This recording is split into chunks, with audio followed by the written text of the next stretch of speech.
Mr. Cruz, on line 9, when you say, "What's that though?" and on line 10, when Mr. Mack responded and said, "When you came to see me," what did you understand Mr. Mack to be referencing when he said, "When you came to see me"? The last time I seen him, I gave him drugs, the 200-gram sale that I spoke about earlier.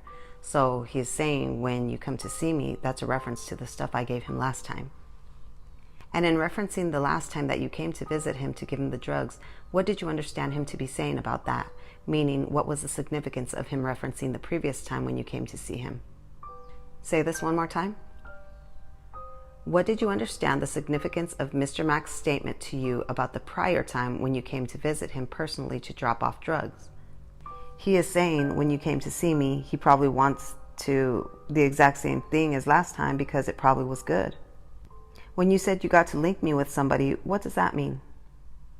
You have to introduce me to somebody. When Mr. Mack on lines 15 through 16 said to you, "Got to do as," like remember the same like the last time you heard, what did you understand that to mean? Objection, asked and answered. Sustained. Ms. Harney, if you can please play 33 seconds into 48 seconds in, which would be page 2, lines 18 through 22. Mr. Cruz, when Mr. Mack said, after he says the same like the last time, "and just let son go," what did you understand that phrase, "and just let son go," to mean? Like give it to him on consignment on the arm. Meaning like give it to him and he will pay you back. When Mr. Mack went on to say he probably had, he have, most likely he have it before I even get there, what did you understand that to mean? Like they had the money before he gets out of jail. When Mr. Mack said, "and then he can just bless you like that," what did you understand that to mean? Like take care of you, like give you the money. Who can give you the money? The guy I was giving it to on consignment. Miss Harney, if we can please play from 48 seconds to 55 seconds, which would be page 2, line 23 to page 3, line 1. What did you understand Mr. Mack to be saying when he said on the same number? On the same number would mean that is the same price I charged him last time. Miss Harney, if you could please play now up through 1 minute and 19 seconds in, which would be page 3, line 2 through line 13. Mr. Cruz, on lines 2 through 4, when Mr. Mack says, "I wanted to do this like a week ago when I was trying that what did you understand him to be referencing? That he wanted to make the sale a week ago.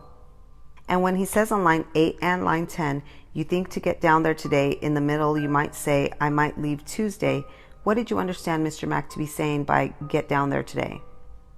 Like go to his neighborhood. To do what? To do the sale. Miss Harney, if you could please pick back up and play until 1 minute and 36 seconds in, which would take us up to line 21.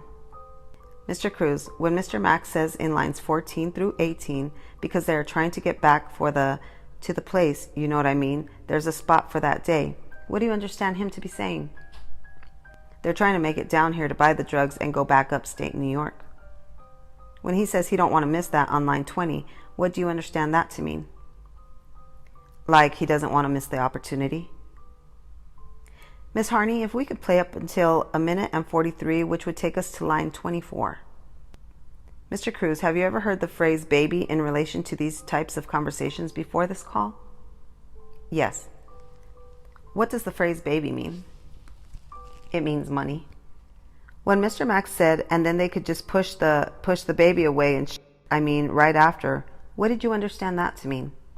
They could just give me the money right after.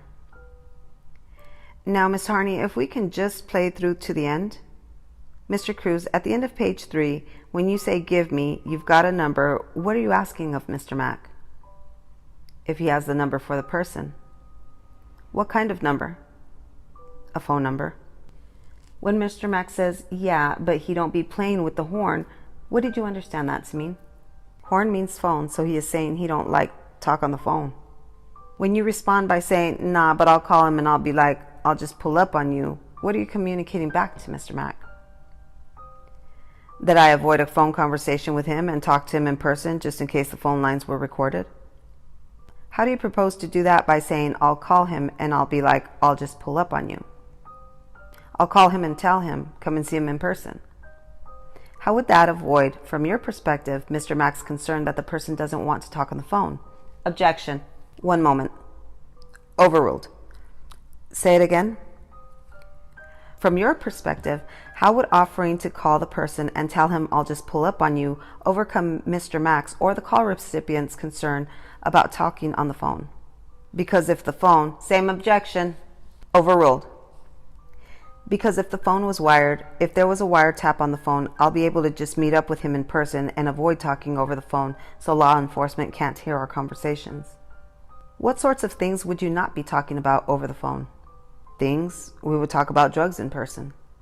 When Mr. Macks says, yeah, because he don't be fucking around, get next to son, what did you understand that to mean? Like, he doesn't talk on the phone, just get next to him in person.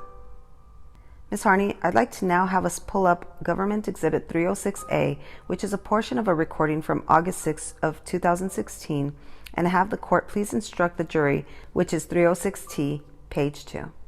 Yes, ladies and gentlemen, please do so. 306T. Mr. Cruz, what did you understand Mr. Mack to be saying on line 6 when he said, oh man, you let me down, I was depending on you? He is saying I let him down because I never made the sale. He was depending on me to make the sale. And when you say, nah, I got up, what are you telling him? Say it again. What is your response when you said, nah, I got caught up? I told him I got caught up. Meaning? I was in Orlando. If we can now, please, with the court's permission, turn to page 3 in the transcript, which corresponds to Government Exhibit 306B, which is another portion of the same phone call from August 6, 2016. And I will ask if Ms. Harney can just please play from the beginning of the call until about 1 minute and 20 seconds in now. Mr. Cruz, can you please summarize from your perspective what's being discussed with Mr. Mack during this portion of the call? I'm telling him that I'm dry. Dry means I don't have any drugs and I'll be back to normal next week. On page 3, on lines 6, 10, and 20, on those 3 occasions, Mr. Mack poses a question to you. It's quiet. What did you understand that question to mean? Quiet means like no good, like it's quiet, like nothing is going on. Nothing is going on in regards to what? Like no drug sales. When you said in lines 8 to 9, I'm just waiting on some shit right now, what were you conveying to Mr. Mack? That I was waiting for the kilos to come in. From where? From China. On page 4, when you say on lines 4 through 6, just keep calling me. I'm going to let you know when I'm back to normal. I'm about to be back next week, though. What are you referencing there? I'm saying that I'm going to have the kilos again. I'll have drugs again next week. Next week, I'll be back to normal. When Mr. Mack says, yeah, blood, take care of your BI, what do you understand the phrase BI to mean? To mean business.